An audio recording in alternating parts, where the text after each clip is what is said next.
Pemirsa, di tengah konflik di Timur Tengah, perang narasi antara Amerika Serikat dan Iran terus berlanjut. AS klaim bahwa Iran sedang berada di ambang keruntuhan.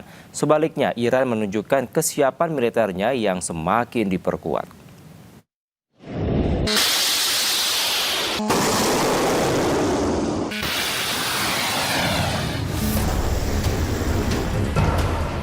Konflik di Timur Tengah telah berlangsung selama 2 bulan.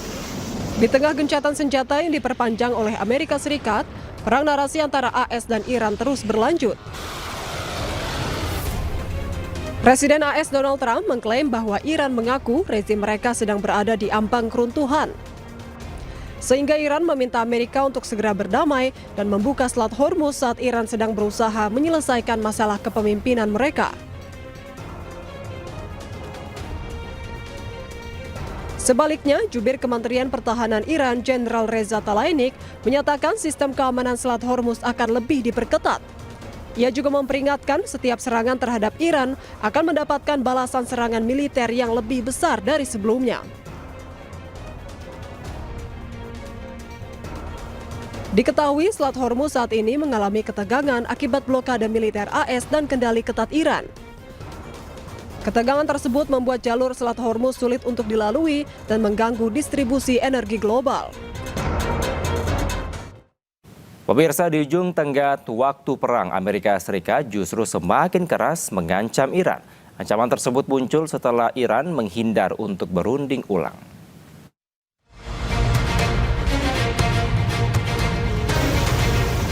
Ketegangan di Timur Tengah telah berlangsung selama lebih dari 8 pekan.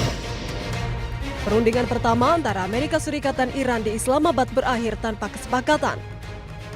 Sedangkan perundingan kedua dilaporkan batal dan masih belum ditentukan hingga kini. Berdasarkan War Powers Act atau Undang-Undang Kekuatan Perang, Amerika Serikat memiliki tenggat waktu hingga 1 Mei untuk mendapatkan persetujuan Kongres terkait keberlanjutan perang di Iran. Namun di bawah tekanan tersebut, Amerika Serikat justru semakin keras mengancam Iran. Ancaman tersebut muncul setelah Iran menghindar untuk bernegosiasi ulang. Melalui akun media sosial resmi Social Truth, Presiden AS Donald Trump menyebut Iran tidak bisa menyelesaikan urusan mereka. Juga mengancam Iran dengan mengatakan tidak ada lagi pria baik hati yang memberikan sinyal bahwa Amerika Serikat sudah cukup bersabar. Trump juga mengunggah foto berteknologi AI, dirinya memegang senjata dengan latar belakang sejumlah ledakan. Seolah menunjukkan Amerika akan menyerang Iran jika Iran tidak segera bertindak. Sebelumnya, Trump memutuskan untuk mengirim utusan khusus Witkoff dan Jared Kushner kembali ke Islamabad untuk berunding ulang dengan Iran. Namun kedatangan Menteri Luar Negeri Iran Abbas Araghchi di Islamabad bukan untuk berdialog dengan AS, melainkan untuk pertemuan bilateral dengan Pakistan sebagai negara tetangga. Hingga kini upaya diplomatik antara AS dan Iran masih belum mencapai hasil.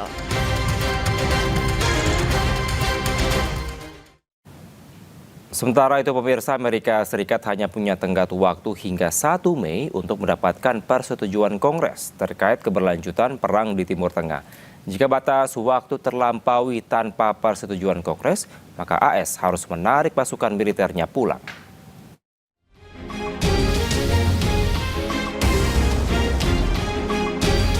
Perang AS Israel dan Iran telah berlangsung sejak 28 Februari. Kini Amerika Serikat terancam mundur dari perang di Timur Tengah. Presiden AS Donald Trump secara resmi memberitahukan operasi militer kepada Kongres AS pada 2 Maret. Sesuai Undang-Undang Kekuatan Perang atau War Powers Act, Amerika hanya punya waktu hingga tanggal 1 Mei untuk mendapatkan persetujuan Kongres terkait keberlanjutan perang AS di Iran. Pengamat hubungan internasional Suzy Sudarman menilai perang Iran harus berhenti dalam 60 hari. Harus berhenti perang maksudnya? Harus berhenti dalam 60 hari mungkin ya. Maksimal 60 hari perkiraan Anda? Ya, kalau tidak dia akan dimarahin Kongres gitu. Oke. Ya. Jika batas waktu tersebut terlampaui tanpa persetujuan Kongres, maka Amerika Serikat harus menarik pasukan militernya kembali. Meski begitu, Amerika bisa melanjutkan perang jika Kongres memberikan perpanjangan selama 30 hari. Sebelumnya, Donald Trump mengumumkan gencatan senjata selama 2 minggu dengan Iran, kemudian memperpanjangnya tanpa menentukan jangka waktu. Perundingan pertama antara AS dan Iran di Islamabad berakhir tanpa kesepakatan, sementara upaya diplomatik terus berlanjut untuk putaran negosiasi baru.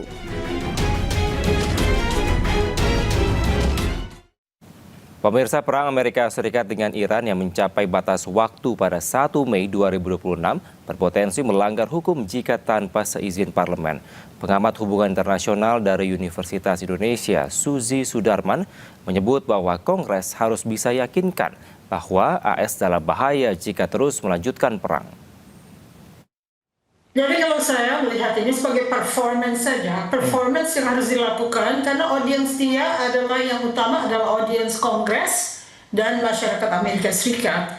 Sebagian masyarakat Amerika Serikat sudah jenuh dan sudah terlalu berat memikul harga pupuk, harga bensin, harga makanan dan sebagainya. Padahal janji dari Donald Trump adalah affordability atau kemampuan orang untuk membeli. Sekarang semua runtuh gitu dan yang terjadi adalah perang yang tidak diberikan hak oleh Kongres untuk menyatakan perang dan dia lakukan juga.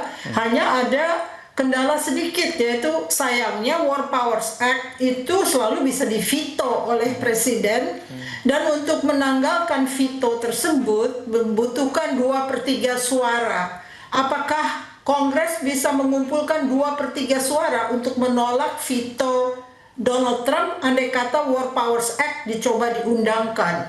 Jadi performative act-nya dia sebagai seorang aktor reality TV, kita melihat bahwa staging dari masalah pameran-pameran agar dia dikasihani dan sebagainya kita lihat dalam correspondent dinners ya. Kita belum tahu apakah permainan penembakan itu adalah upaya untuk meningkatkan opini publiknya yang jatuh ke bawah ya. Jadi sekarang yang diupayakan adalah meyakinkan bahwa Donald Trump dalam bahaya dan harus punya ballroom yang akan melindungi dia, itu minta uang lagi dari rakyat, lalu meningkatkan spending untuk Department of War. Ya, jadi di sini ada sandiwara-sandiwara yang memang baik untuk dilakukan oleh seorang aktor. Aktor itu aktor reality TV. Apakah masyarakat Amerika ini bisa diyakinkan dalam situasi serba mahal? Itu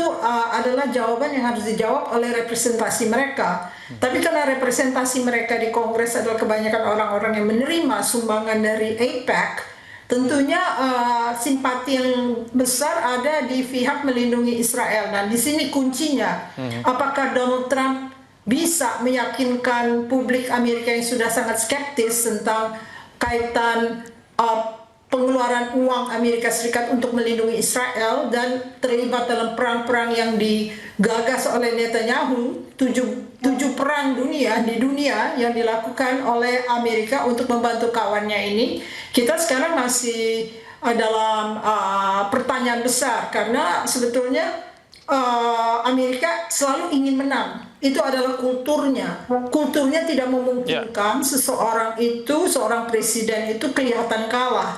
Jadi seorang aktor dari reality TV yang sebetulnya Donald Trump itu seperti Reagan, hanya kalau yang ini lebih kejam dan lebih keji.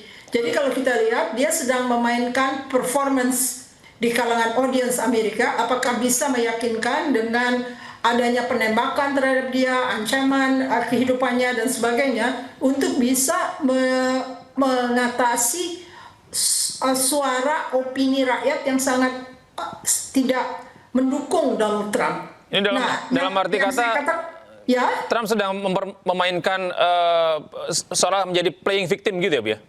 Playing victim melalui performance. Dan dia bisa melakukan itu karena dia sangat ahli berbohong ya. Jadi kalau kita lihat dalam industri kultural mereka memang semuanya bersifat entertainment. Jadi ada entertainment, ada pembohongan, ada upaya menghimpun mobilisasi opini dan sebagainya. Iya, Bu Susi, kalau menurut hitung-hitungan Anda, ada setidaknya 2/3 dari Kongres ini harus diyakinkan untuk mendukung Trump. Kalau menurut Anda, apakah Trump akan berhasil meyakinkan Kongres ini sehingga akan bisa terus melanjutkan perang di Iran ini atau justru sebaliknya?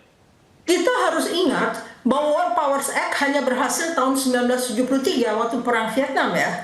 Jadi kalau kita melihat kegagalan-kegagalan yang upaya-upaya untuk menegakkan War Powers Act, itu kita bisa lihat betapa sulitnya, apalagi dengan jumlah suara yang sangat tinggi dari Partai Republik dan belum ada pemilihan sela, sehingga untuk menegasikan ini, kalau misalnya sampai di veto atau tidak dapat suara dari Partai Republik untuk juga bersama-sama Partai Demokrat, ini yang akan sangat rawan ya. Artinya kemungkinan terus perang kalau misalnya dia tidak diikat oleh War Powers Act, dan itu udah siap dalam arti pasukannya ada 15.000. Kalau 15.000 dibandingkan dengan 500.000 waktu ada di Irak, tentunya dia akan menggunakan alat-alat yang lebih canggih untuk bisa memenangkan itu, karena jumlah pasukan yang disiapkan untuk peperangan di Iran ini jauh lebih rendah dibandingkan waktu dia berada di Irak.